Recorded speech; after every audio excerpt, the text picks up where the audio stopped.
આપ સૌને નમસ્કાર।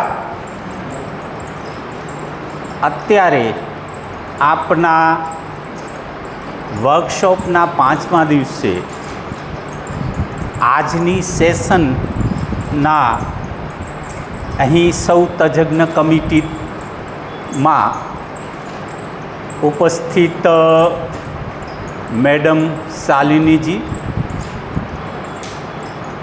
નીલમબેન, જનકભાઈ, અહીં ઉપસ્થિત આરડી પ્રાઇમરીના પ્રાચાર્યશ્રી, આપ સૌ ડૉક્ટર બાબા સાહેબ આંબેડકર ઓપન યુનિવર્સિટીના બીજા વર્કશોપના સૌ workshop participants, doctor Baba Saheb Ambedkar open university તરફથી આપ સૌને આ વર્કશોપની અંદર અલગ અલગ વિષયો ઉપર કાર્ય કરી રહ્યા છો, કારણ કે આ વર્કશોપ છે એટલે એની અંદર કોઈ પણ સબ્જેક્ટ ઉપર આપણે કાર્ય કરવાનું છે અને એ કાર્ય કરીને એનું અમલીકરણ કરવાનું છે। થોટ્સ, પ્લેનરી સેશન્સ એ તમારી શરૂઆતની એક સેશન હોય છે, ત્યાર પછી છે સૌનું પ્રોજેક્ટ વર્ક હોય, ગ્રુપ વર્ક હોય, પ્રેઝન્ટેશન હોય, આ બધું આપનું હોય છે ને આપનું આ શેડ્યુલ છે। આપ સૌ ટીચર્સ છો જ, પણ એનાથી પણ આગળ વધીને બાળકોના ઘડતરમાં શિક્ષણના સ્નાતકની પદવી મેળવવા માટેની આ તાલીમી કોર્સની અંદર જોડાયા છે, એટલે સ્નાતક કક્ષાની તાલીમી કોર્સની પદવી મેળવવા માટે આપ અહીં છો અને એ પ્રસંગે આપ સૌ આપણા વર્કશોપના ભાગરૂપે કાર્ય કરો છો। આપણું આ વર્કશોપ છે એ વિષય શિક્ષણ ઉપર નથી। પહેલું વર્કશોપ, કારણ કે 2 વર્ષ હોય છે, એમાં 2 વર્ષમાં ફર્સ્ટ યર છે એ તમારું સબ્જેક્ટ ઓરિએન્ટેડ હતું, એ વિષય શિક્ષણ ઉપર હતું। તમામ બાબતો છે ક્લાસરૂમ ટીચિંગની અંદર તમારા જે કન્ટેન્ટ છે એ કન્ટેન્ટ ઓરિએન્ટેડ ટૉપિક ઉપર તમે કામ કર્યું અને સ્કૂલોની અંદર એ જે કામ ઉપર પ્રેક્ટિસ ટીચિંગ કર્યું, બરાબર। એટલે એ પ્રમાણે આપણે કેવી રીતે એનું અમલીકરણ કરવું એની પ્રેક્ટિસ તમે કરી છે ને કરતા રહો છો અને એ એમનો આપનો લાંબો અનુભવ છે। આ વર્કશોપની અંદર છે એ વિષય સિવાયની જે બાબતો છે એના ઉપર આપણે ફોકસ કરીએ છીએ, એના ઉપર કાર્ય કરીએ છીએ અને આ વર્કશોપની શરૂઆત કરતી વખતે મેં કહ્યું હતું કે શિક્ષણની જે આધારશિલાઓ છે એ આધારશિલાઓની અંદર અત્યારે જે આપણે કામ કરીએ છીએ એ સામાજિક આધારશિલા ઉપર કામ કરીએ છીએ, બરાબર। શિક્ષણ માટે અલગ અલગ આધારશિલા છે। આ વર્કશોપના કોર્ડિનેટર ડૉક્ટર દીપકભાઈ પંડ્યા સર અહીં ઉપસ્થિત છે અને હવે આગળની સેશન છે એમણે કન્ડક્ટ કરી છે। અત્યારે જે ટૉપિક ચાલે છે એ મેં વાત કરીને કે જે સામાજિક બાબતો ઉપર બાળકને ભણાવવું, કન્ટેન્ટ આપવું એક વાત છે, પણ બાળકનો અભ્યાસ કરવો, કેસ સ્ટડી કરવી, સામાજિકતા તપાસવી, બાળકની અંદર સામાજિકતા કેટલી બધી કેવી છે એની ભાવનાત્મક બાબતો તપાસવી, આખો એનો બાળકના સમગ્ર એના જીવનનો અભ્યાસ કરી અને આપણે તારણ બાંધવું, કારણ કે આપણે એનું ઘડતર કરવાનું છે, એને માત્ર છે વિષય વસ્તુની માહિતી આપવાની નથી, એટલે જીવન ઘડતર કરવાનું છે। અને જીવન ઘડતર એટલા માટે કારણ કે સમાજની અંદર સારી રીતે જીવી શકે, સારું જીવન જીવી શકે. અને સારું જીવન જીવતા જે કંઈ બાબતો ઉપયોગી બને એ આપણે આપવાની હોય છે ને એના ઉપર આપણે આ વર્કશોપની અંદર બધી બાબતો ઉપર ફોકસ કરીએ છીએ. વર્ષો સુધી છે આ બધું તો ચાલતું રહ્યું છે, પણ હમણાં અહીંયા નીલમબેન શાહ છે એ આવ્યા આ વર્કશોપથી અઠવાડિયું પહેલાં અને વાત કરી. એમનું એક અભિયાન છે જીવન વિદ્યા મિશન, અને એમણે વાત કરી. શાલિનીબેન તો આગળ પણ થોડી વાત કરી ગયા છે, પરિચય અને એ બધી બાબતો ઉપર વાતો કરી ગયા છે. આપણી પાસે રેગ્યુલર સ્ટુડન્ટ હોય છે એમને થોડીક બાબતોનું શિક્ષણ આપતા હોઈએ છીએ. પણ એમણે વાત કરી કે આ વેકેશન પીરિયડ છે એટલે રેગ્યુલર સ્ટુડન્ટ હોય નહીં, પણ એક મને એમ લાગ્યું કે જે બાબતો છે એ બધી આપણા વર્કશોપના ટોપિકને સંબંધિત છે. કારણ કે આપણે પણ વિષય શિક્ષણથી અલગ જીવન શિક્ષણ આપીએ છીએ. આમને એમનું કામ પણ જીવન શિક્ષણ આપવાનું છે. જ્ઞાન, સમજ, ઉપયોજન એ બાબતો તો થઈ, પણ જીવન સારી રીતે જીવી શકે એવો આપણે રસ પણ પેદા કરવાનો છે, જીવન રસ પણ પેદા કરવાનો છે. જ્યારે નાગરિક તરીકે સમાજની અંદર બાળક રહેશે ત્યારે પરિવાર સાથે જોડાશે, આદાન પ્રદાન કરશે, સારી રીતે સુમેળ સાધશે. એટલે એનો એક આખો જેને માનસિક વલણ કહેવાય, બધાની રીતે બધી વાતો સમજી શકે, સારી રીતે જીવન વ્યવહાર કરી શકે એવા વલણો કેળવવાના છે. એવું વલણ એની અંદર પેદા કરવાનું છે. એ વિષય શિક્ષણથી તો નથી આવતું. એના માટે આપણી અલગ અલગ પ્રવૃત્તિઓ છે જે અત્યારે તમે વર્કશોપની અંદર કરી રહ્યા છો. એના માટે આપણે તૈયાર થવું પડે, બરાબર, સમજવું પડે, વાંચવું પડે. એટલે આપણા ટૉપિકની અંદર હોઈ શકે કે પુસ્તકો ઘણા બધા વાંચીને એનો સાર કાઢીને એને લાગુ પાડવું.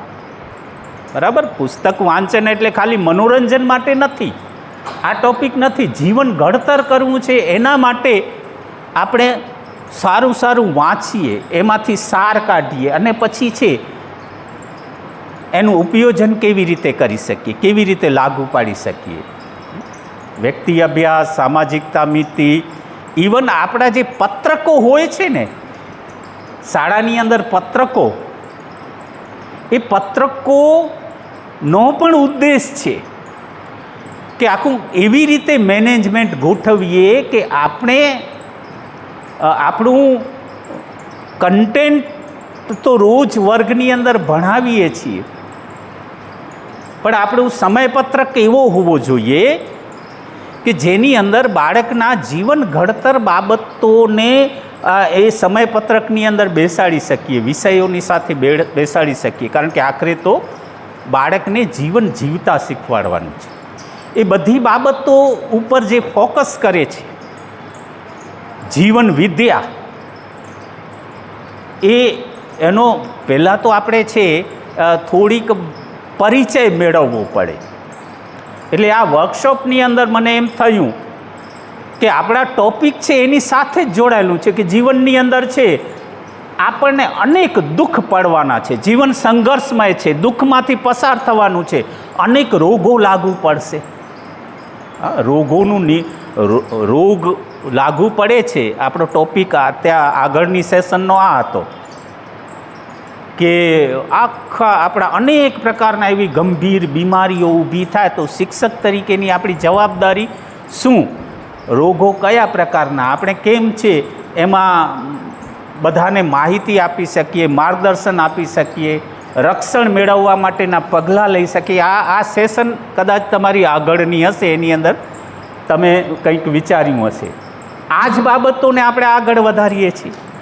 જીવનની અંદર અનેક પ્રકારની તકલીફો આવે, એ તકલીફોની અંદર પાર પાડવાનું કેવી રીતે થાય? અત્યારના શિક્ષણની અંદર અને શિક્ષકોનું માનસ અને સામાન્ય રીતે પ્રજાનું માનસ એવું છે કે મારો બાળકની અંદર ગણિતમાં, ગુજરાતીમાં, ભાષાઓની અંદર, શાસ્ત્રોની અંદર છે સારા માર્ક્સ મેળવે, શાળાનું રિઝલ્ટ 100% આવે એટલે આપણે સફળ થયા, શિક્ષણ સારું છે, શાળાની નામના થાય, એના ઉપર ફોકસ છે, જીવન ઉપર ફોકસ નથી. એટલે સામાન્ય રીતે વર્ગખંડની અંદર આ જ બાબતોને આપણે ફોકસ કરતા રહ્યા છીએ. પણ મને અત્યારે એક પ્રસંગ યાદ આવે છે, એ વાંચનમાંથી મેળવેલું છે. એ પુસ્તકની અંદર એક પ્રસંગ હતો જ્યારે એડોલ્ફ હિટલર અનેક યહૂદીઓને મારી નાખ્યા. ત્યાર પછી છે એનો અંત આવ્યો. એમાંથી બચેલો એક શિક્ષક યહૂદી શિક્ષક હતો. હિટલરે જે ગેસની ચેમ્બરમાં પૂર્યા હતા એ પણ હતો. એ ત્યાં જર્મનની અંદર ભણાવતો હતો, પણ અનેક યાતનાઓમાંથી બચી ગયો. એ યાતનાઓમાંથી બચીને જ્યારે પોતાના દેશમાં આવે છે ત્યારે સ્કૂલ ખોલે છે, અને સ્કૂલની અંદર શિક્ષકો નક્કી કરે છે. એ શિક્ષકોને જે કહ્યું હતું એ વાત મને પણ સ્પર્શી ગઈ. એણે એમ કહ્યું હતું કે તમે આજથી મેં જે સ્કૂલ સ્થાપી છે એની અંદર તમે ભણાવવાનું શરૂ કરશો. પણ શિક્ષકોને એક વાત એણે કહી કે તમે ભણેલા ગણેલા લોકો તૈયાર કરશો, પણ મને ભણેલા ગણેલા લોકોથી બહુ જ ડર લાગે છે. જે શિક્ષિત છે એનાથી મને ભય લાગે છે. ભય એટલા માટે લાગે છે કે હું જે ગેસની ચેમ્બરની અંદર મારું છેલ્લી અવસ્થાથી મરતો હતો, એની અંદર એ બનાવનારા તો ઇજનેરો જ હતા, એનો આઈડિયા આપનાર વૈજ્ઞાનિકો હતા. ઇવન છે જે બાળકો તરફડતા એને ઝેરનું ઇન્જેક્શન આપનાર ડૉક્ટરો હતા, એને મારી નાખનાર નર્સો હતી.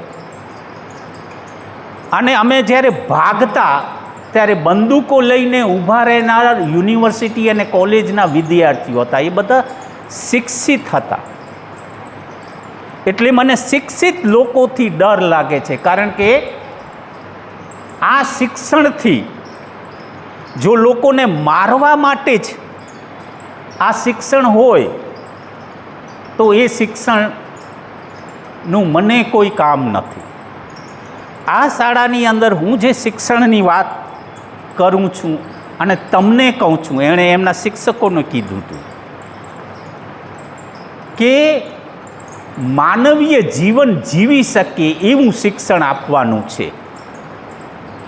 એને કોઈ સ્કિલમાં એક્સપર્ટ થાય અને સારો ડૉક્ટર બને અને પોતાના દર્દીઓને રેસી નાખે એવો ડૉક્ટર નથી બનાવવાનો. એના સામેની જે તરફડતા દર્દીને જોઈને કરુણા જાગે ને એવો ડૉક્ટર, એવો શિક્ષિત વ્યક્તિ બનાવવાનો છે. મોટા મોટા પુલો બનાવી અને એમાંથી ભ્રષ્ટાચાર કરીને ભલે ને પુલ પડી જાય ને માણસો મળે એવા એન્જિનિયર પેદા નથી કરવા, પણ એની અંદર સંવેદના હોય કે માનવને કેવી રીતે બચાવી શકાય, માનવ કલ્યાણ કેવી રીતે થાય, માણસ કેવી રીતે જીવી શકે, એક કલ્યાણકારી વિચારો ધરાવનાર એન્જિનિયર બનાવવાના છે. એ શિક્ષિતો બનાવવાના છે કે જેની અંદર માનવીય અભિગમ હોય, માણસ જાત ઉપર કંઈક દયા હોય, કંઈક કરુણા હોય, માણસ જાતને કોઈક માર્ગ આપી શકે, મદદ કરી શકે. સ્વાર્થી કટ્ટર વિચારધારા ધરાવનાર લોકો એક કોમ તરફ નફરત પેદા થાય ને પોતે જ શ્રેષ્ઠ એવી વિચારધારા ધરાવનાર શિક્ષિતો પેદા કરવાના નથી. એવા શિક્ષિતો રાક્ષસના રૂપમાં ફેરવાઈ શકે છે એવું એમણે કહ્યું હતું. એ રાક્ષસ બની શકે, આતંકવાદી એવા શિક્ષિતો બની શકે. એવા શિક્ષિતોથી ડર લાગે છે, એવા શિક્ષણનું નિર્માણ નથી કરવાનું. હાલનો માહોલ છે યુદ્ધનો માહોલ છે. યુદ્ધની અંદર ઘણી બધી પરિસ્થિતિઓ આવશે, પણ એ યુદ્ધની અંદર પણ બુદ્ધના માર્ગ તરફ જઈ શકે એવું શિક્ષણ પેદા કરવું એ આપણું કર્તવ્ય છે. એટલે ઘણી બધી એવી વાતો છે, ઘણી બધી એવી બાબતો છે જે આપણી સમજની અંદર હોવી જોઈએ. આપણે હવે શિક્ષકથી પણ આગળ છે. તમે શિક્ષણનો છે એ અનુભવ મેળવી ચૂક્યા છો, તમે શિક્ષકો છો, બધા બાળકો સાથે રોજ કામ કરો છો. અનેક પ્રકારના સરકારના પ્રોજેક્ટ્સમાંથી, અનેક પ્રકારની તાલીમ, અનેક પ્રકારના કાર્યક્રમોમાંથી તમે પસાર થઈ ચૂક્યા છો. સરકાર તરફથી અમુક પ્રકારની માનો કે પ્રજ્ઞા અભિગમ કે પ્રજ્ઞા શિક્ષણ આવે અને એનું અમલીકરણ આપ કરી ચૂક્યા છો. આ બધી બાબતોથી આપ માહિતગાર છો. એટલે કેટલીક બાબતો એવી હોય કે જેનાથી છે આપ જો પરિચિત થઈ શકો તો થોડુંક વધારે સારું થાય. આપણું જે કંઈ કાર્ય છે એ કાર્યની સાથે સાથે આપણે આ પણ કાર્ય કરીએ. એટલે જે મેં વાત કરી ને કે અત્યારે જે વર્કશોપ છે આપણો એનો આધાર સમાજ છે. સમાજની અંદર પરિવાર હોય, આપણે સૌ છે જે સમાજની અંદર જીવીએ છીએ, પ્રકૃતિ હોય, આપણે પોતે પણ હોઈએ, આપણું માનસ પણ હોય, આપણું કુટુંબ જીવન પણ હોય. આ બધું છે. આ બધાની અંદર છે એ સારું જીવન જીવવાનું છે. દરેક મેં વાત પહેલાં પણ કરી હતી કે દરેક ધર્મ ને દરેક જેમણે પણ અહીંયા છે કંઈ સંપ્રદાય કે પંથ આપ્યા છે એ સારા જીવન માટે આપ્યા છે. પણ એની અંદર કેટલીક બાબતો એવી આવી ગઈ કે રસ્તા બદલાઈ ગયા છે, પણ આખરે તો રસ્તો એક જ છે. એટલે આપણે છે આપણે પોતે એક સારા માનવ બનીએ અને સારા નાગરિકોને સારા માનવો પેદા કરીએ. ઘણી બધી બાબતો છે, પણ ઘણી બધી વાતો છે, પણ એક જ વાત છે કે માણસને માણસ તરીકે ઘડતર કરવાનું. અને એ બધી બાબતોમાં આપણે જીવન કૌશલ્યો તો આવે છે. આપણા એક ટૉપિક જીવન કૌશલ્યોનો છે, એક સેશન છે જીવન કૌશલ્યો ઉપર આખું હશે અને એની અંદર સેમિનાર પણ કરવાનો છે. પણ આ બધી બાબતો છે એ જેની સાથે જોડાયેલી છે એવું મિશન એ આપની સામે પ્રસ્તુત કરવા માટે આજે આપણી સામે સૌ તજજ્ઞશ્રીઓ, જેમાં શાલિની બહેન અને જનકભાઈ, નીલમબેન અહીં ઉપસ્થિત છે. આ વર્કશોપના કોર્ડિનેટર તરીકે હું એમનું હાર્દિક સ્વાગત કરું છું, કારણ કે આપણું એ કાર્યના ભાગરૂપે જ છે. તમારા જે સત્રો છે સત્ર સંબંધિત છે. એટલે સામાન્ય રીતે એવું છે કે રસમ અહીંની નોખી ને રિવાજો છે નોખા, અમારે તો બસ શબ્દો જ ફૂલ કંકુ ને ચોખા. આ શબ્દરૂપી ફૂલ કંકુ અને ચોખાથી, શબ્દોના માધ્યમથી એમનું સ્વાગત કરું છું. અને આપકો એ જે ઇન્ટરેક્શન કરશે હિન્દીમાં કરશે, અને આપણા માટે એ કોઈ વાત નથી. मैडम शालिनी जी है वो ये जीवन विद्या मिशन, जीवन के बारे में, शिक्षा के बारे में और जो अभी कार्य कर रहे हैं वो संस्था के बारे में पूरा परिचय देंगे. नीलम बहन जी भी है, वो भी आपको बात करेंगे. એટલે એમનું ઇન્ટરેક્શન સામાન્ય રીતે હિન્દીની અંદર હશે. ભાષા કોઈ આપણા માટે બેરિયર નથી. જે સંદેશ છે ये ज मुख्य है. वर्कशॉप का हमारा कार्यक्रम इसी तरह होता है. वर्कशॉप में जो पार्टिसिपेंट आते हैं ये सब, तो उसकी प्री वर्कशॉप एक्टिविटी होती है. मतलब कि वर्कशॉप से आने से पहले वो सब क्या क्या करना है, सब्जेक्ट कौन सा है, ये सब पढ़े.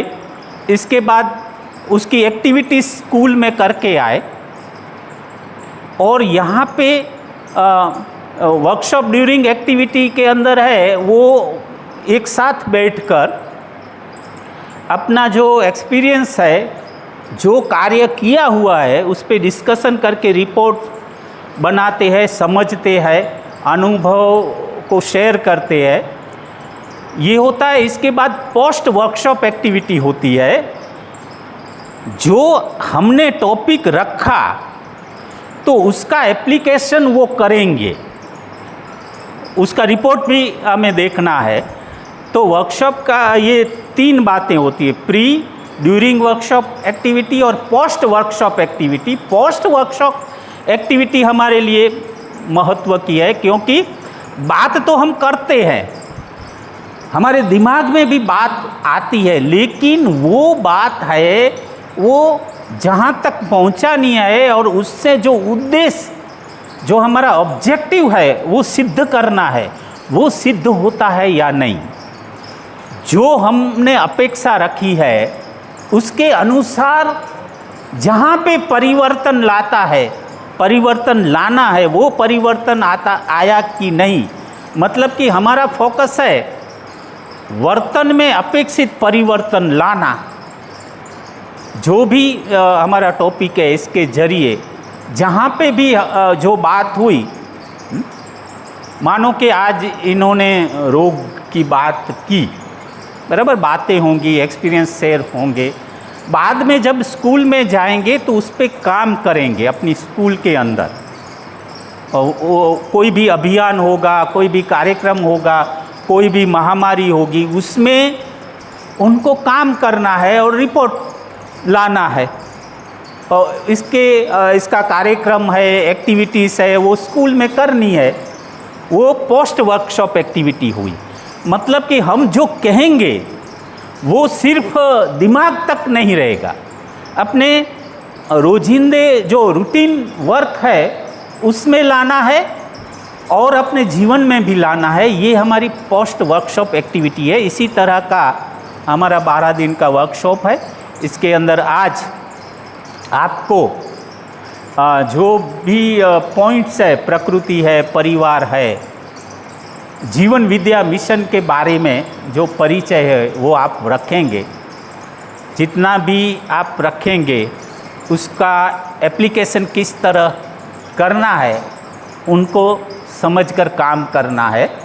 तो हमारे लिए और ख़ासकर हम जिस मिशन से कार्य कर रहे हैं उसके लिए आपकी बातें बहुत अच्छी रहेंगी, क्योंकि हमारा ये मिशन है आनो भद्रा क्रतवो विश्वत यंतु। मतलब कि जो कल्याणकारी, जहाँ भी कोई सोच है, कल्याणकारी बाबत है, जो विश्व का, मानव का कल्याण कर सके, ऐसी कोई भी बात को हम सदा सत्कार करने के लिए तत्पर रहते हैं। आपका विचारों को ग्रहण करने के लिए हम सदा तत्पर रहते हैं। ये हमारा मिशन है। इसी मिशन से 1970 से ये बीएड कॉलेज शुरू हुई है और अनेक शिक्षकों को यही मिशन पे कार्य किया है। हमने कभी कंटेंट और सब्जेक्ट पे फोकस नहीं किया है, जीवन पे फोकस किया है। हमें है मानव का निर्माण करना है, उस पे फोकस रखना है। क्योंकि अगर ये बातें नहीं रखेंगे तो हो सकता है कि मनुष्य राक्षस भी बन सकता है, उसे रोकना है। यही फील्ड में है हम वर्षों तक कार्य करते हैं। हमारा ये मानना है, मिशन है, और इसमें आप आए हैं तो हमें आनंद हुआ है। ये 3 दिन जो लास्ट आपकी सेशन होगी, ये कंडक्ट आपको करना है और जो मैंने कहा इसी तरह ये सब कार्य होगा। तो फिर से आप आए, धन्यवाद। फिर से आपका सत्कार। मैं अपनी बात को यहाँ रखता हूँ। Thank you very much. નમસ્તે સર્વોનું તો અહીંયા બહાર તો નારા મસ્ત ચાલે છે, ભારત માતા કી જય। તો આપણે અહીંયા માનવ ધર્મ की જય કરીએ। એ આપણા જે સૈનિકો આર્મ ફોર્સીસ તો પોતાનું કામ કરી રહ્યા છે। જે રાક્ષસ માનવીયતા છે, જે એક માનસિકતા છે, જે સરે બહુ કીધું સરસ વિચારધારા, તો એ વિચાર શું હોવું જોઈએ માનવનું, તો એના ઉપર આપણે આજે વાત કરવાના છીએ। જીવન વિદ્યા જે છે એ શ્રી એ નાગરાજજી હતા, એમને આ કોન્સેપ્ટનું એમનું એ પ્રણેતા છે। એને એમને નામ આપ્યું છે મધ્યસ્થ દર્શન સહ અસ્તિત્વવાદ। એટલે 3 દિવસ આના ઉપર આપણે વાત કરીશું। શાલિની ભાભી અને જનકભાઈ એના ઉપર મૂકશે। તો જીવન જે છે, તમે બહુ સરસ કામ કરી રહ્યા છો કે એક માનવને ઘડી રહ્યા છો તમે લોકો, તો આ મોટી વાત છે। આપણે સિર્ફ એક માનવને એક ઇન્ડિવિજ્યુઅલ તરીકે નહીં, પર એ પરિવારમાં, સમાજમાં, રાષ્ટ્ર અને આ દુનિયામાં એ ઊભો રહી શકે, સશક્ત થઈ શકે, એના ઉપર આ વાત છે। तो थोड़ू पण हवे समय विलंब न करिए, शालिनी भाभी आगळ लेसे हिंदी में। धन्यवाद। आप सभी को देख के बहुत खुशी हो रही है। मैं कुछ चीज़ें जानना चाहूँगी। आप में से कितने लोग हैं जो कच्छ के ही हैं? ओके, ज़्यादातर। कितने लोग हैं जो कच्छ से बाहर हैं? जरा एक बारी हाथ उठाएं। ओके। कितने लोग अहमदाबाद से हैं? 1 2 अहमदाबाद। कितने लोग सूरत से हैं? राजकोट से हैं। राजकोट, सूरत से कोई नहीं है, अहमदाबाद से हैं, है ना? ओके। और डीसा से है कोई? डीसा से नहीं है। डीसा से हैं आप? बढ़िया है। तो जो लोग कच्छ से बाहर से हैं, कच्छ में उनका स्वागत है। पहली बार कच्छ आना हुआ है कि आते जाते रहते हैं? आते जाते रहते हैं, ठीक है। कितने लोग आप में से कम 5 वर्ष से बच्चों को पढ़ा रहे हैं? 5 वर्ष, कम से कम 5 वर्ष। ओके। कोई ऐसा नहीं निकला जो 5 वर्ष से? कोई ऐसा है जो 5 वर्ष से कम से पढ़ा रहा है? सभी 5 वर्ष से अधिक से पढ़ा रहे हैं। बहुत बढ़िया। पफल सर ने बहुत अच्छी बात करी, है ना? मैं सोच रही थी कि कैसे बात को शुरू किया जाए, और पफल सर ने पूरी बात रखते रखते काफ़ी, मुझे लगता है कि विस्तार से बात को रखा। कहीं ना कहीं ध्यानाकर्षण आपका हुआ कि मानसिकता निर्माण हमारा कार्यक्रम है, ठीक है। तो मैं कुछ बिंदुओं पर आगे बात को बढ़ाऊंगी। तो आज की बात को यहाँ से शुरू करूँगी कि आज थोड़ी देर के लिए आप सभी को अपने जो टीचर होने की आइडेंटिटी है उसको उतार कर रख देना है, ठीक। और मैं आपसे कुछ बातें पूछूंगी। आप जब भी आपको उत्तर देने हो, अगर हाँ हो तो आप ऐसे हैंड रेस करिएगा, और अगर ना हो तो आप हाथ को नीचे रखिएगा। जब मैं आपसे कुछ प्रश्नों के उत्तर कहूँगी कि ये एक प्रश्न है, इसका उत्तर, तो आपको वो उत्तर को नोटबुक में अपनी लिखना है, ठीक है। तो वंस अगेन, आप सब अभी टीचर नहीं हैं, आप सभी अभी एक मानव की हैसियत से अपने आप को रखेंगे, ठीक है। चलिए, तो बाबा जी श्री ए नागराज जी को नमन करते हुए मैं आज का सत्र शुरू करती हूँ। Close your eyes, all of you close your eyes, take a deep breath, relax. Relaxation की ज़रूरत इसलिए है क्योंकि इतना माहौल बना हुआ है इस समय कच्छ में और पूरे भारतवर्ष में। मुझे लगता है कहीं ना कहीं जिस तरीके से पहलगाम में अटैक हुआ, अटैक होने के बाद, आंखें बंद कर लीजिए, मेरी बात को आंखें बंद करके सुनिए। मैं किसी बिंदु पर आपका ध्यान दिलाना चाह रही हूँ।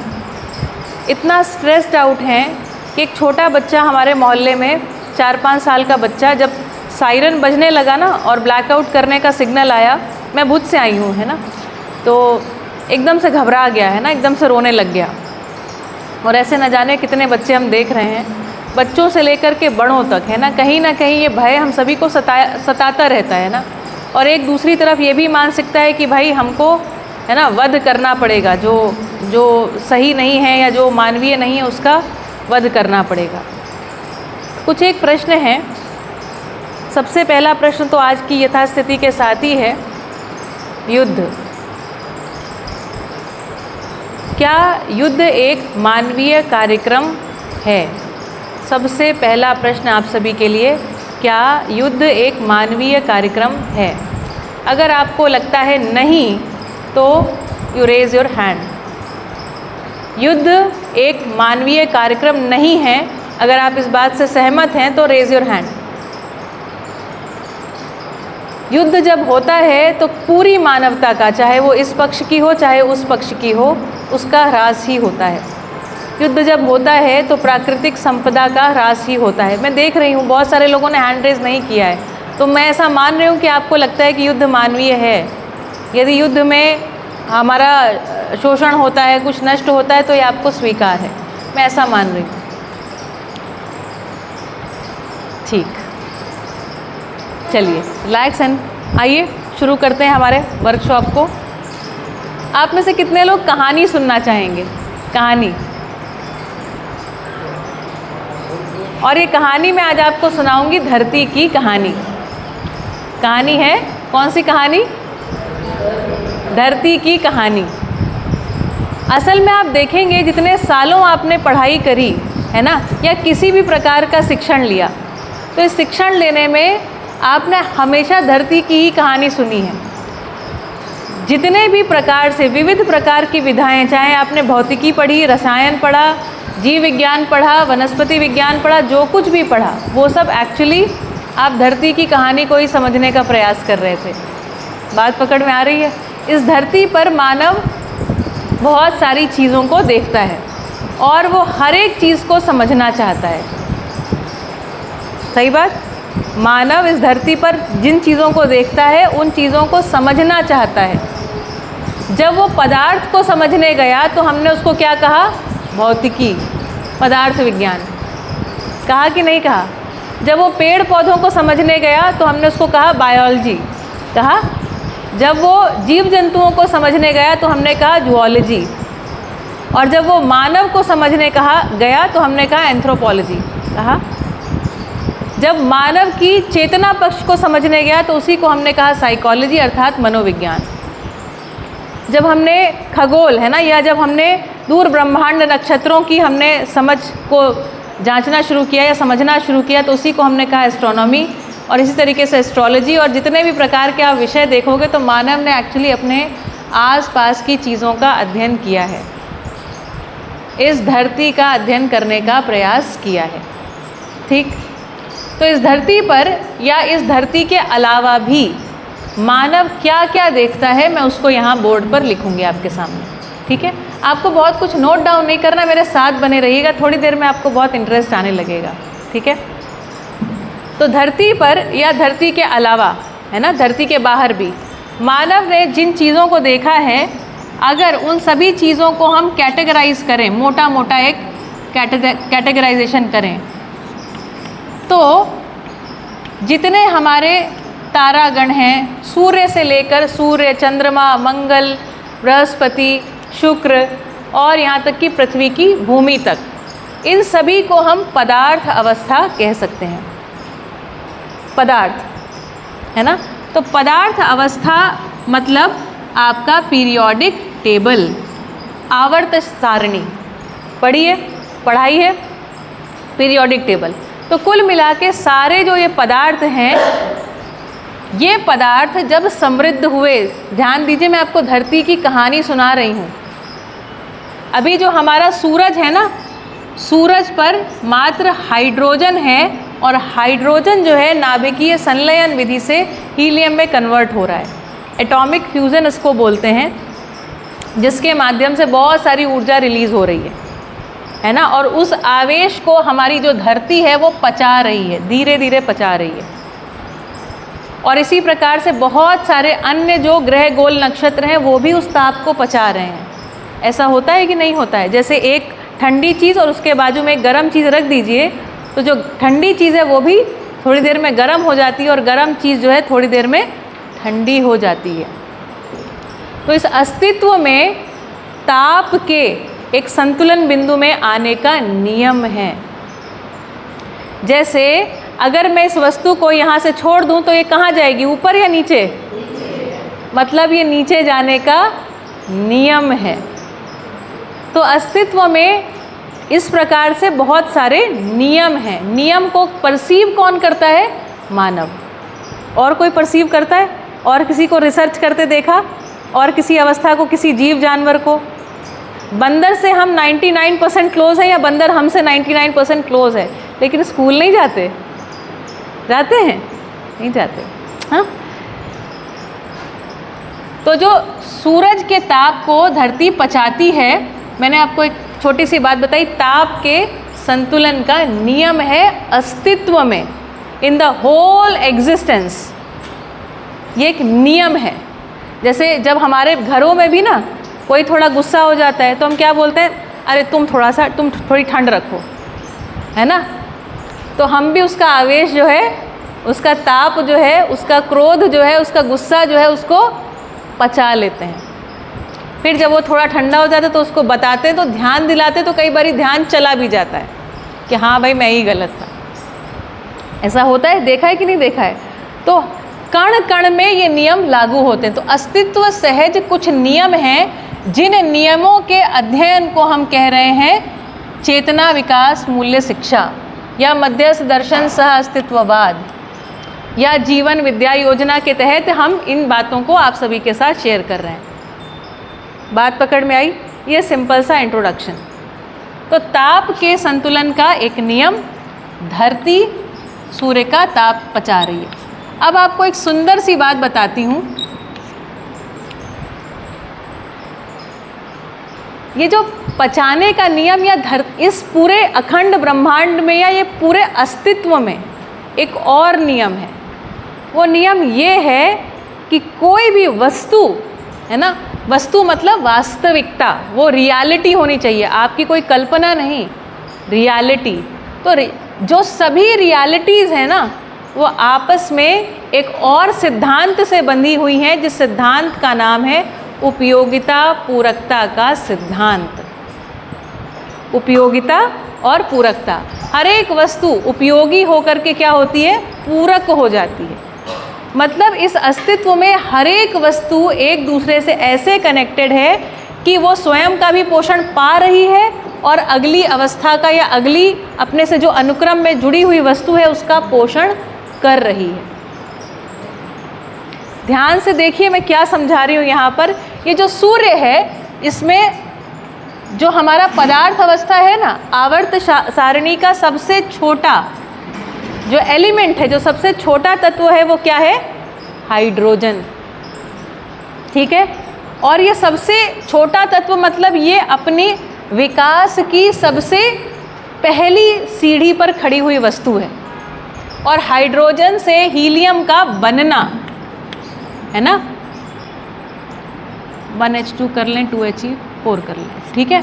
तो हाइड्रोजन से हीलियम के बनने में ये क्या हो रहे हैं? इसमें भारी परमाणु बन रहे हैं, भारी नाभिक के परमाणु बन रहे हैं। ठीक? और इसमें क्या हो रहा है कि आवेश जो है, या जो ताप है, उसको धरती पचा रही है। अब दूसरा सिद्धांत देखिए, सूरज से जो गर्मी निकल रही है वो धरती को नुकसान कर रही है या फ़ायदा पहुंचा रही है? कितने लोगों को लग रहा है कि फ़ायदा पहुंचा रही है? हाथ खड़ा कीजिए। सूरज से निकलने वाला जो ताप है, उसको पाकर ही ये धरती जो है अपने में फ्लरिश हो रही है, अपने में खिल रही है। आप में से कितने लोगों को पता है कि ऐसा साइंटिस्ट बोलते हैं कि यदि धरती पर सूरज का ताप या सूरज बुझ जाए, है ना, तो हम कुछ 8 मिनट से अधिक ज़्यादा हम सरवाइव नहीं कर पाएंगे, ऐसा उनका अनुमान है। अब ये सत्य असत्य ये बात मैं नहीं कह रही हूँ, लेकिन सूरज का ताप जो है ये धरती पचाती है, और धरती सूरज के ताप को पचाती है। और इस पे चाहे पेड़ पौधे हैं, चाहे जीव जानवर हैं, यहाँ तक कि मानव, हमको भी जब सूर्य दिखता है ना, तभी हमारे शरीर में विटामिन डी बनता है। पशुओं के शरीर में भी ऐसा ही होगा। जब सूरज का ताप वहाँ से दिखता है तो जठराग्नि जो है प्रबल हो जाती है, पेट में जो भूख होती है ना वो प्रबल हो जाती, खाना पचता है अच्छे से। इसी तरीके से हम सभी बच्चों को पढ़ाते हैं कि जब सूरज का ताप आता है, रोशनी आती है, तभी क्या है, पत्तियाँ अपना खाना बनाती हैं, क्लोरोफिल बनाती हैं, पढ़ाते हैं ना हम सब। तो इस ताप को पचाते हुए क्या हो रहा है, धरती जो है अपने संतुलन को पाती है। दूसरी बात जो मैं अब यहाँ इसके आगे कहना चाहती, तो पहला सिद्धांत आपको बताया ताप के संतुलन का सिद्धांत, दूसरा सिद्धांत बताया उपयोगिता पूरकता का सिद्धांत। इस अस्तित्व की हर एक वस्तु अगली वस्तु से इस सिद्धांत से जुड़ी हुई है। इस अस्तित्व में नाश का नियम नहीं है, इस अस्तित्व में नाश का नियम नहीं है, इस अस्तित्व में आवर्तनशीलता का नियम है।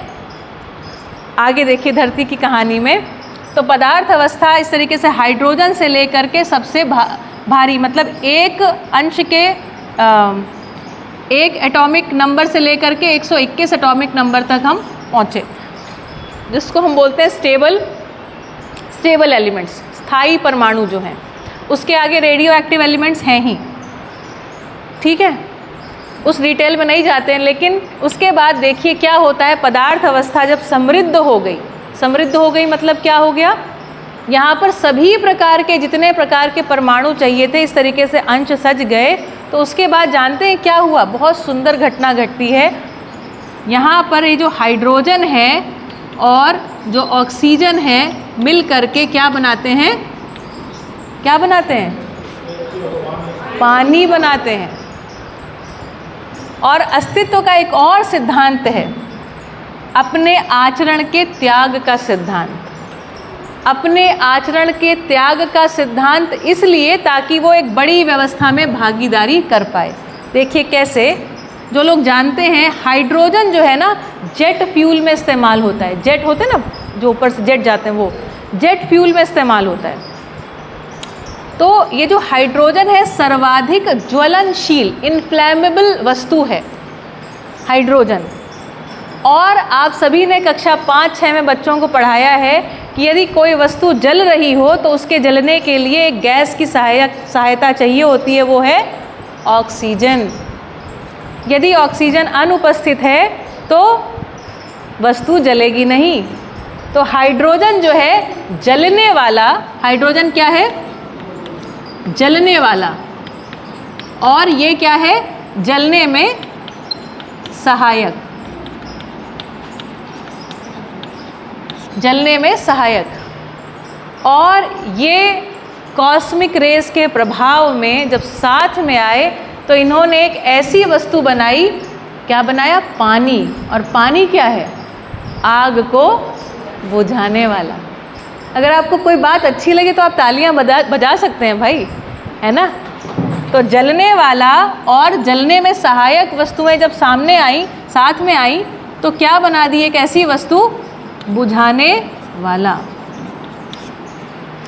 तो आचरण के त्याग का सिद्धांत या आचरण के विलय का सिद्धांत है, त्याग नहीं विलय। तो हाइड्रोजन और ऑक्सीजन जब साथ में जुड़े तो पानी बना। और पानी जो है, पानी को क्या कहते हैं, जल ही। मतलब इस पदार्थ अवस्था में विकास शुरू हुआ, विकास नहीं शुरू हुआ, पदार्थ अवस्था में आगे की अवस्था जो है वो प्रकट हुई, जिसको हम नाम दे रहे हैं प्राण अवस्था। प्राण अवस्था, पदार्थ अवस्था के बाद प्राण अवस्था। मतलब पानी बनने के बाद ही उसमें, जिसको आप काई बोलते हैं ना, काई या काया, एल्गी बोलते हैं जिसको, है ना, हरी हरी आज भी जम जाती है, शैवाल बोलते हैं जिसको, है ना।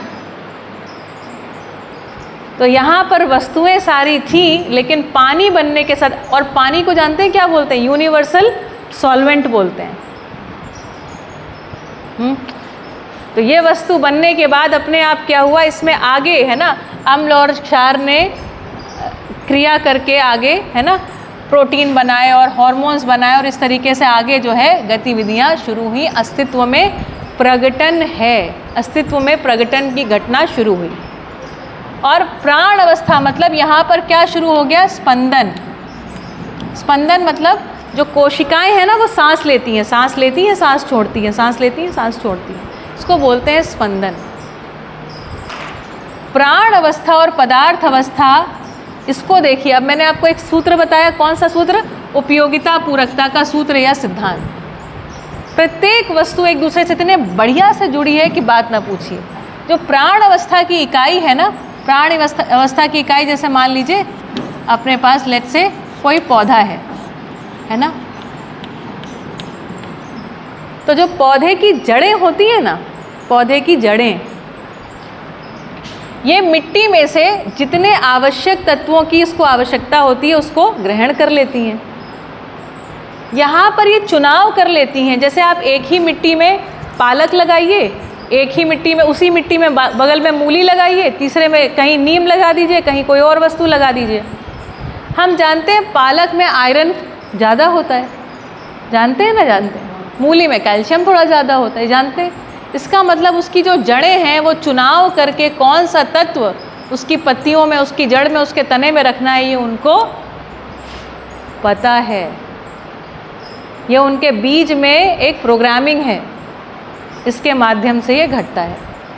ठीक, तो स्पंदन है, साथ में यहाँ पर चुनाव है। साथ ही देखिए ये जो जड़ें हैं ना, ये काम करती हैं ऐसे जैसे माइनिंग होती ना, माइनिंग, नीचे से तत्वों को ऊपर लाने का काम। तो ये तत्वों को यहाँ से लेकर के आई और ये पत्ती में मान लीजिए आ गया। उसके बाद पतझड़ का मौसम आएगा। पतझड़ का मौसम जब होगा तो ये पत्ती यहाँ पर गिर जाएगी। गिर जाएगी तो ये जो तत्व थे ये कहाँ आ गए? ज़मीन के ऊपर। और ये पत्ती जो है बारिश के मौसम में सड़ करके खाद बन जाएगी, तो मिट्टी और अधिक उर्वरक होगी, मतलब अपनी स्थिति से, यथास्थिति से नीचे जाएगी, या और अच्छी स्थिति को पाएगी? और अच्छी स्थिति को पाएगी। जोरदार, बढ़िया। तो पदार्थावस्था से प्राणावस्था भी है ना, इस तरीके से जुड़ी हुई है कि एक दूसरे को समृद्ध करने का सिद्धांत है। उपयोगिता पूरकता विधि से किस चीज़ का सिद्धांत है? समृद्ध करने का और बढ़िया बना देने का सिद्धांत। इसको हम बोलते हैं उत्सव। पदार्थ और प्राण आपस में कैसे जी रहे हैं? उत्सव पूर्वक। कैसे जी रहे हैं? उत्सव पूर्वक। प्राणावस्था जब समृद्ध हो गई, समस्त प्रकार की प्राणावस्था, भाई आपको पता है कि मुझे बुखार आया है तो गिलोय, नीम, है ना, आप जितने प्रकार की भी औषधियाँ सोच सकते हैं वो सब आपके आने से पहले इस धरती पर समृद्ध हो चुकी हैं। हुई है कि नहीं हुई है ना? जितने प्रकार के अनाज की वैरायटी आदमी सोच सकता है वो सब उसके आने से पहले ही यहाँ पर समृद्ध हो चुकी हैं। आम, लीची, जामुन, जितने, और हर सीज़न के अलग फल, हर सीज़न के अलग मेवे, हर सीज़न के अलग अनाज, ये सब आपके आने के पहले यहाँ पर समृद्ध हो चुका है। बढ़िया है ना? उत्सव है कि नहीं है? तो प्रकृति में देखिए पदार्थ अवस्था, प्राणावस्था और इस तरीके से उत्सव पूर्वक जब यहाँ पर है ना, पर पूरी प्राण अवस्था जितना वैरायटी बनना था वो सब जब समृद्ध हो गया, समृद्ध होने के बाद इसमें से ही स्वेदज और पिंडज, स्वेदज, अंडज, पिंडज, है ना, ह्यूमिडिटी के कारण पैदा होने वाले, अंडे में से जो निकलती हैं चीज़ें, और पिंड मतलब शरीर के रूप में जो बच्चे गर्भ से निकलते हैं, तीनों के रूप में अगली अवस्था आई, वो है जीवावस्था। जीवावस्था, जीवावस्था प्राणावस्था से इस प्रकार भिन्न है। यदि प्राणावस्था पे आप एक, है ना, कुल्हाड़ी चलाइए तो वो अपने आप, वो रोकती नहीं है अपने आप को, डर के भाग नहीं जाती है ना, भागती नहीं है ना। लेकिन जीवावस्था जो है वो भागती है, अपना बचाव करना चाहती है। मतलब इसमें एक चीज़ आ गई और जीने की आशा, ये सरवाइव करना जानती है, सरवाइव करना चाहती है। यहाँ पर क्या था, ये केवल अपने आप को पुष्ट कर पा रही थी, है ना। इसमें क्या है, पदार्थावस्था की खासियत क्या है कि ये है, और यहाँ पर क्या हो गया, ये है के साथ, है ना, है के साथ और क्या है, तो पुष्टि, अपने आप को पुष्ट करने की बात। एक बीज से 2 पत्तियाँ, 2 के बाद 4 पत्तियाँ, 4 के बाद ऐसे करते करते करते एक बड़ा वृक्ष, और उस बड़े वृक्ष से पुनः ढेर सारे बीज, इस तरीके से अपने आप को ये मल्टीप्लाई करता जाता है। इसमें अपने आप को पुष्ट करने की एक ताकत है ना, और ये चुनता है चीज़ें। जीवावस्था में क्या एक चीज़ और आ गई कि ये अगली अवस्था के साथ, है ना, सॉरी, हाँ, इसमें एक चीज़ और देखने को मिली, जीने की आशा, जीने की आशा। और इस जीने की आशा के लिए उनके शरीर का निर्माण ही ऐसे है, चाहे वो उड़ सकते हैं, चाहे वो भाग सकते हैं, है ना, चल सकते हैं, तैर सकते हैं, इस तरीके से वो अपने शरीर का बचाव करने में सक्षम हैं। लेकिन साथ ही साथ जीवावस्था जो है, जीवावस्था, पदार्थावस्था और प्राणावस्था को यदि हम देखते हैं आपस में किस तरीके से जुड़े हैं, तो जो जीवावस्था का मल मूत्र है वो प्राण अवस्था और पदार्थ अवस्था दोनों को क्या करता है, और अधिक समृद्ध करता है। आप लोग बच्चों को पढ़ाते होंगे, 5th स्टैंडर्ड में पढ़ाते हैं ना, बीज के प्रकीर्णन की विधियाँ, सीड स्कैटर कैसे होते हैं अस्तित्व में या धरती पर, है ना। तो इतना बढ़िया तरीका है। देखिए, कोई चिड़िया है जो सबसे मीठा फल होता है ना उसको खाती है, पता है आपको, तोता है ना, या जो भी आप जिन बर्ड्स को जानते हैं, वो सारे बर्ड्स सबसे जो मीठा फल होगा वो चिड़िया को पता चल जाता है और उसमें जा कर के वो खा लेती है। जो छोटे सीड्स होते हैं, है ना, या कई जीव जानवर तो पूरा फल खा जाते हैं, है ना, तो उनके गोबर के साथ या उनके मल मूत्र के साथ वो सीड अपने आप एक ऐसी कवरिंग में निकलता है, जैसे एक चिड़िया ने फल को खाया, छोटे छोटे बीज हैं, तो उसकी जो बीट रहती है ना वो उसके ऊपर उसको कवर कर देती है, ठीक है, और बीज साबुत निकल जाता है। तो जो चिड़िया है ना, जहाँ जहाँ बीट करती है वो सीड बॉम्ब गिराती हुई चलती है और वो पुनः उग जाते हैं। तो जीवावस्था इस तरह से। बाकी गाय के बारे में तो उसकी महिमा तो आप सब जानते ही होंगे, है ना, जीवामृत, गोबर, है ना, उसकी राख, उस हर एक तरीके से गाय, भैंस, ये सारी जो हमारे जितने भी जीवावस्था हैं, इनका मलमूत्र इस धरती को पूरी तरीके से ऐसा बनाने में मदद करता है कि अगली अवस्था प्रकट हो सके। तो पदार्थ को समृद्ध करता है ना। पदार्थ के बिना जीव का चलना भी, भाई जमीन ही नहीं होगी तो जानवर चलेंगे कहाँ, है ना। तो पदार्थ को जीव चाहिए, जीव को पदार्थ चाहिए। इस तरीके से ये आपस में एक दूसरे को पुष्ट करते हुए जितना लेते हैं उससे अधिक, एक उनका डिज़ाइन ऐसा है, वो सोच के नहीं करते, लेकिन उनका एक डिज़ाइन ऐसा है कि हमेशा पिछली अवस्था को वो और अधिक समृद्ध कर देते हैं।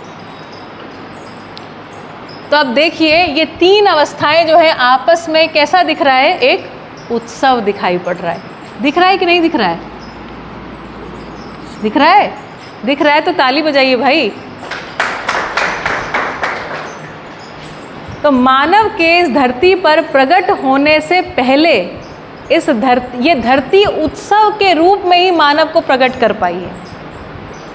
और अन्य जो हमारे ग्रह गोल नक्षत्र हैं, चाहे हमारे सूर्य हैं, चंद्रमा है, देखिए सूर्य को भी हम क्या बोलते हैं, पिता, धरती को माता, चंदा को मामा, है ना, क्योंकि ये सब एक दूसरे के पोषण में सहायक हैं। चंद्रमा एक ऐसी अच्छी निश्चित दूरी पर है जिसके होने से धरती पे ज्वार भाटा आता है। उस ज्वार भाटा का फसलों पर प्रभाव पड़ता है ना। हमारे श्रीमान जी ऑर्गेनिक खेती में बहुत उनका एक अच्छा होल्ड है और वो बहुत अच्छी अच्छी बातें बताते रहते हैं। तो उन्होंने बताया कि जब ज्वार भाटा आता है तो जो बीज होते हैं ना, उसमें वाटर कंटेंट बढ़ जाता है, और जब शांत होता है तो वाटर कंटेंट घट जाता है। तो जब फसलों की कटाई करनी होती है ना, तो ऐसे समय को चुना जाता है या चुनना चाहिए जब मतलब उसकी अवस्था क्या, अमावस्या होना चाहिए, राइट। अमावस्या जब दूर होता है तो अमावस्या के दौरान फसलों की कटाई होनी चाहिए। इससे क्या होगा, क्योंकि मॉइस्चर का कंटेंट या ह्यूमिडिटी कम हो गई सीड्स में, तो कीड़े नहीं लगेंगे, इसका प्रयोग हमने किया और ये बड़ा सफल प्रयोग रहा। किसी भी आपको एक्चुअली पेस्टिसाइड वगैरह की ज़रूरत नहीं है, किसी भी ऐसी चीज़ को रखने की भी ज़रूरत नहीं। गोलियाँ रखते हैं ना हम लोग अनाज को सुरक्षित रखने के लिए, इन सब चीज़ों की आवश्यकता नहीं पड़ेगी। ये सामान्य सिद्धांत हैं यदि हम इन उपयोगिता पूरकता के सिद्धांतों को समझते हैं। तो चलिए आगे देखते हैं। तो इस धरती पर प्रकृति में जो 1, 2, 3 अवस्थाएं हैं, ये कैसी हैं? संतुलन पूर्वक, उत्सव पूर्वक, इनमें आपस में कोई बैर विरोध नहीं है। ये इस तरह से जीती हैं कि हर एक वस्तु अन्य वस्तु को और वो कैसी बनी रहे इसमें मात्र सहायता करती हैं, मात्र सहायता। ठीक है, यहाँ तक बढ़िया बात। और अब इस तीसरी अवस्था के बाद जो चौथी अवस्था है, जिसका नाम दिया है ज्ञान अवस्था। क्या नाम है? ज्ञान अवस्था। ज्ञान अवस्था को हम क्या बोल रहे हैं? मानव। अब ये चौथी अवस्था, ये जो धरती पर प्रकट हुई है, इस अवस्था में एक चीज़ है जिसको हम कह रहे हैं ज्ञान। ज्ञान तक पहुंचने के लिए उसके पास 2 चीज़ें हैं। एक चीज़ है कल्पनाशीलता और दूसरी चीज़ है कर्म स्वतंत्रता।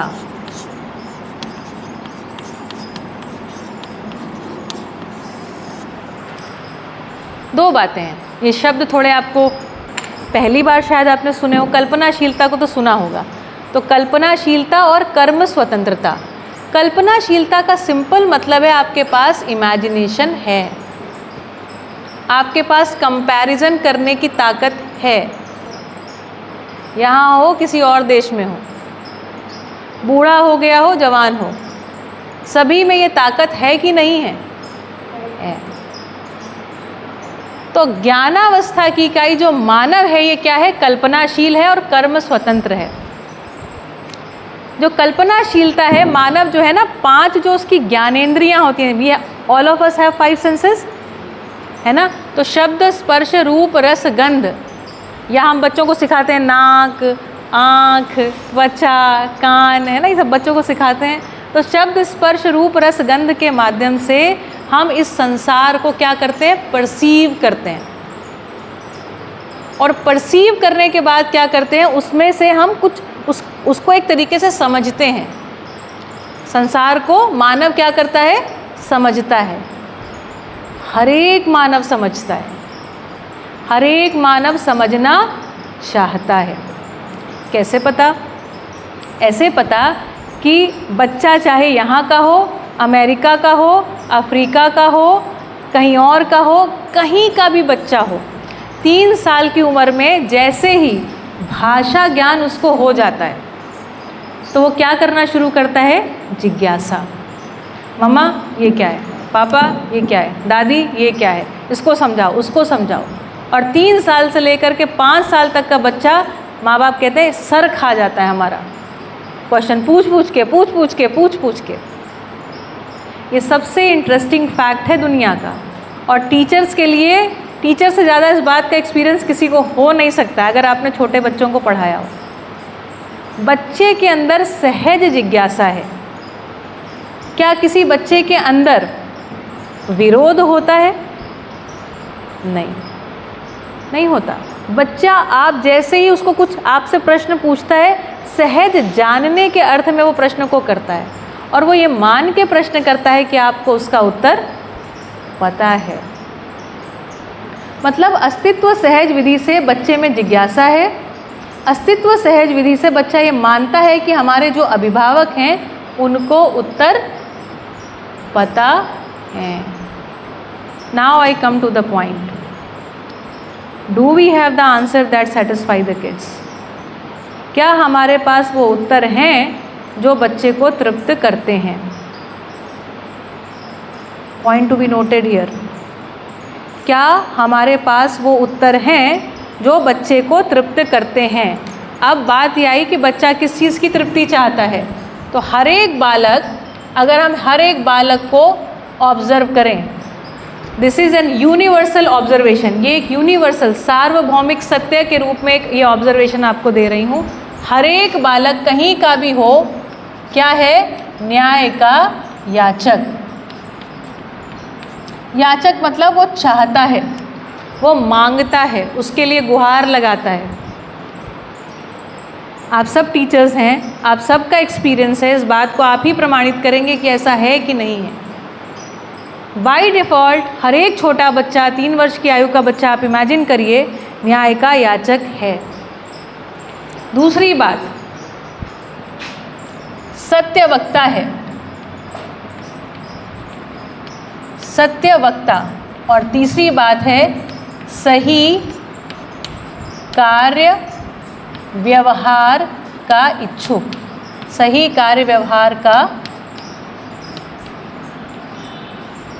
इच्छुक है। मतलब बच्चे ने अभी फ्रैक्शन पढ़ा नहीं है, लेकिन जरा सा लड्डू किसी को छोटा दिया, किसी को बड़ा दिया, उसको लगता है उसको ज़्यादा दे दिया, वो बोलता है मेरे को कम दिया। उसको कंपैरिजन अभी आपने सिखाया नहीं, अभी आपने उसको फ्रैक्शन पढ़ाया नहीं।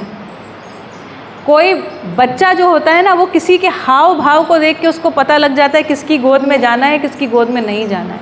ऐसा होता है कि नहीं होता है? 3 साल के बच्चे को आप इमेजिन करिए, उसको पता है कि कहाँ पर मेरा शुभ सुनिश्चित होगा, किसकी गोद में, किसके घर में। ऐसा होता है कि नहीं होता है?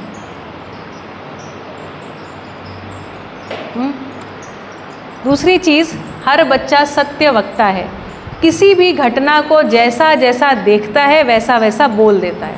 बच्चे के अंदर झूठ बोलने का गुण होता नहीं है, हम उसको सिखाते हैं विधिवत, धीरे धीरे धीरे धीरे हम उसको शेप देते हैं, सोफिस्टिकेटेड बनाते हैं, धीरे धीरे स्मार्ट बनाते हैं। इसी को तो स्मार्टनेस बोलते हैं।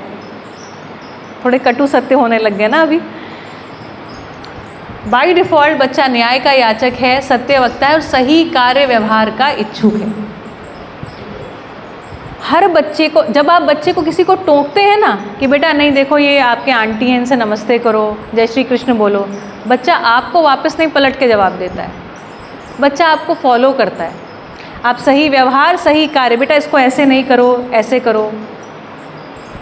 होता है कि नहीं होता है? होता है ना। हम बच्चे को हमेशा, जैसे छोटे बच्चे होते हैं तो सी ऐसे बनाने की जगह बच्चे ऐसे कई बार सी बना देते हैं, तो आप बच्चे को बताते हो तो रोज़ टोकते हो। अगर यूकेजी का बच्चा है, रोज़ मैंने बच्चों को पढ़ाया है ना, मैं 10 साल बच्चों के साथ शिक्षा में काम किया है, तो आप रोज़ बच्चे को बताते हो, रोज़ सुनता है, रोज़ सही करता है, रोज़ भूलता है, लेकिन किसी भी दिन आपके साथ फ्रस्ट्रेट नहीं होता बच्चा। मतलब उसमें सही कार्य व्यवहार की इच्छा है। These are the universal parameters.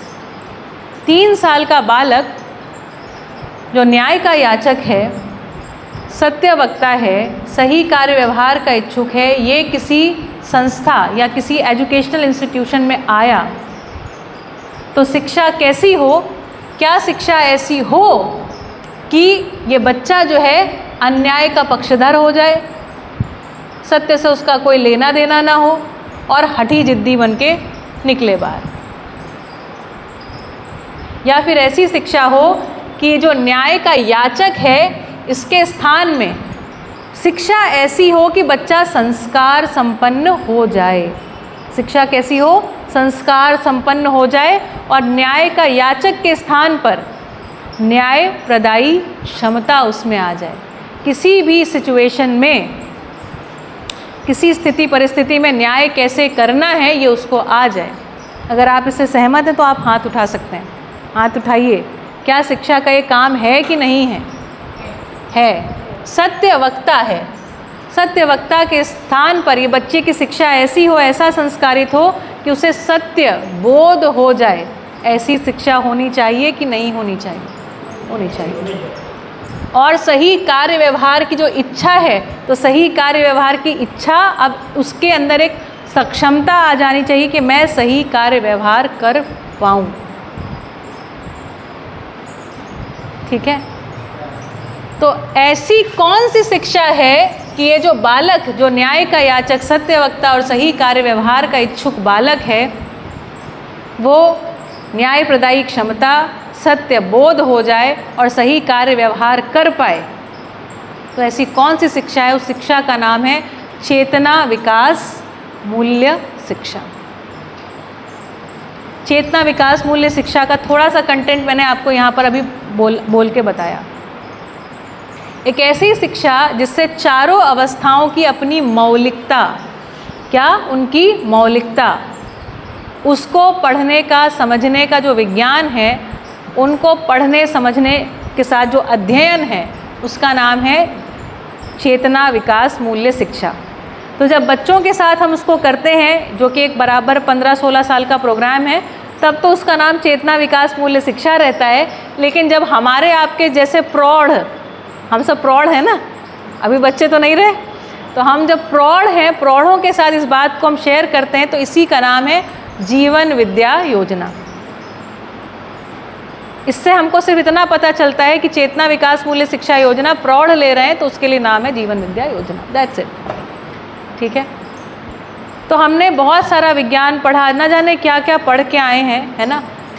हमारा वातावरण, हमारे घर में जो मिले हुए हमको एक समुदायगत संस्कार हैं, वो साथ में हमने जो भी स्टडी किया है, जिस भी प्रकार का स्टडी किया है, उसने कहीं ना कहीं हमारे एक व्यक्तित्व का निर्माण किया है ना। उस व्यक्तित्व निर्माण में अगर ये चीज़ें नहीं आई हैं, है ना, कि न्याय प्रदायी क्षमता आ गई हो, सत्य बोध हो गया हो, है ना, और सही कार्य व्यवहार करने में हम सक्षम हो गए हैं, तो हमें इसकी आवश्यकता है।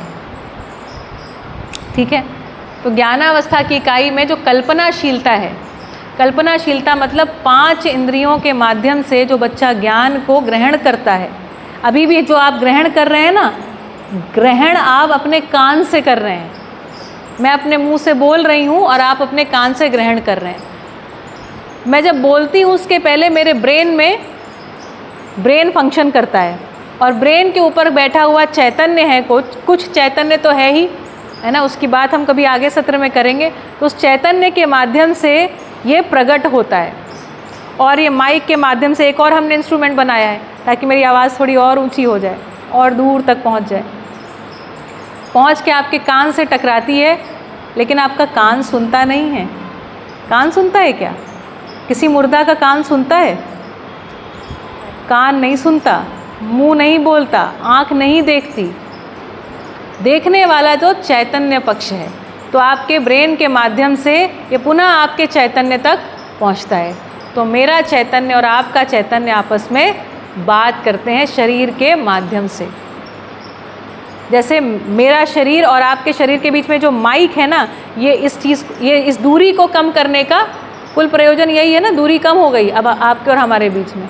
उतनी दूर तक कोई बैठता तो मैं बोल के पहुंचा नहीं पाती थी वहाँ तक, पर इस माइक के माध्यम से इसने हमारे और उस बहुत दूर के व्यक्ति के बीच की दूरी कम कर दी। ये जो टेलीफोन है, इसने भी हमारे बीच की दूरी कम करी है। दूरी कम करने का काम है ना। तो ज्ञानावस्था की इकाई में 2 महत्वपूर्ण चीज़ें हैं, कल्पनाशीलता और कर्म स्वतंत्रता।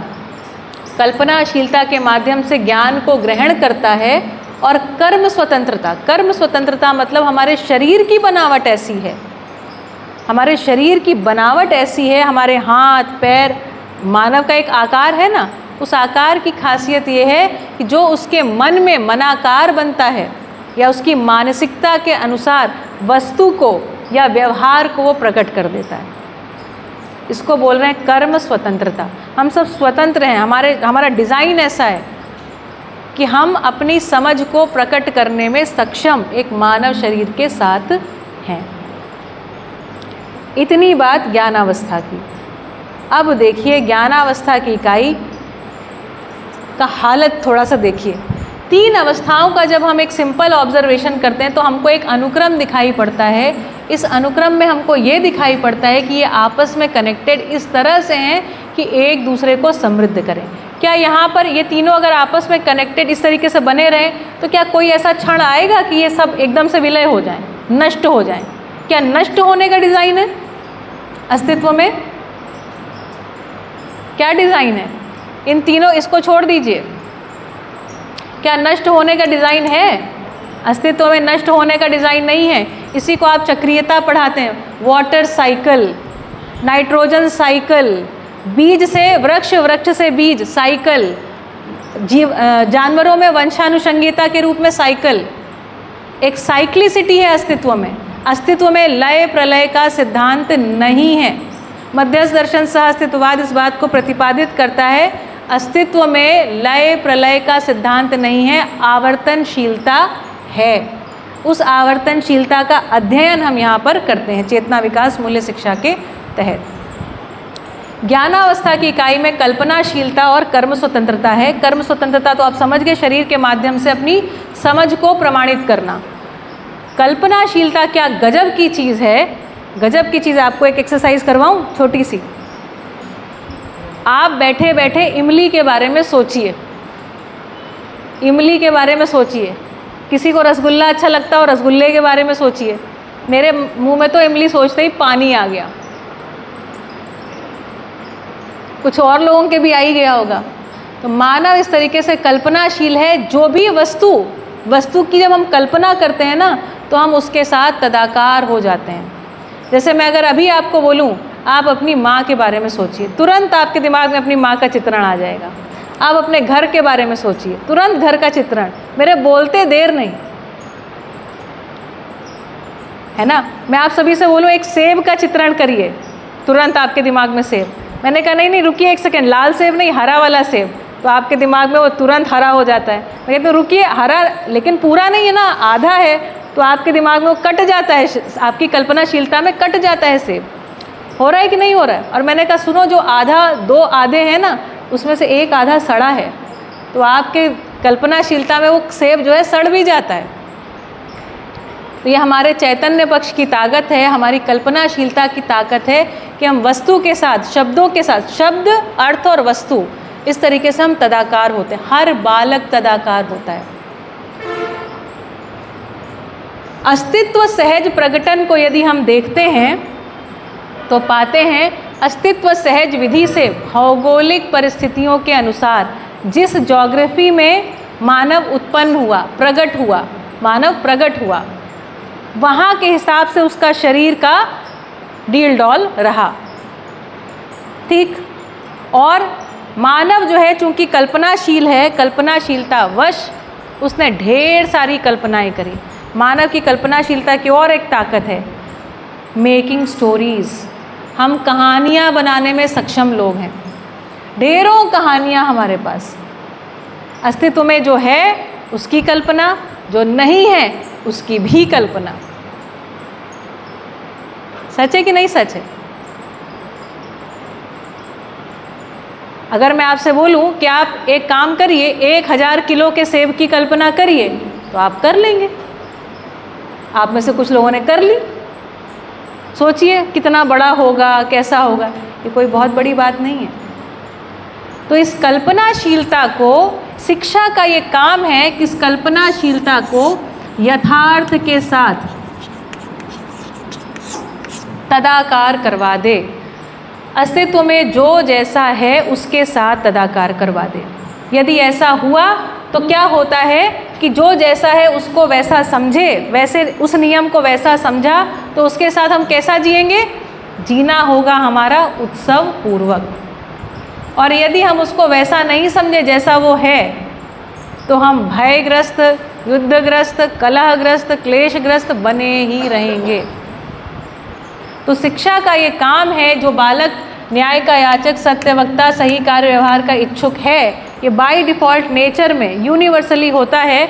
तो गुरु का काम है, शिक्षक का ये काम है कि ऐसी शिक्षा हो जो उसको, उसकी कल्पनाशीलता को यथार्थ के साथ, यथार्थ मतलब जो जैसा है वैसा ही सटीक तदाकार करवा दे।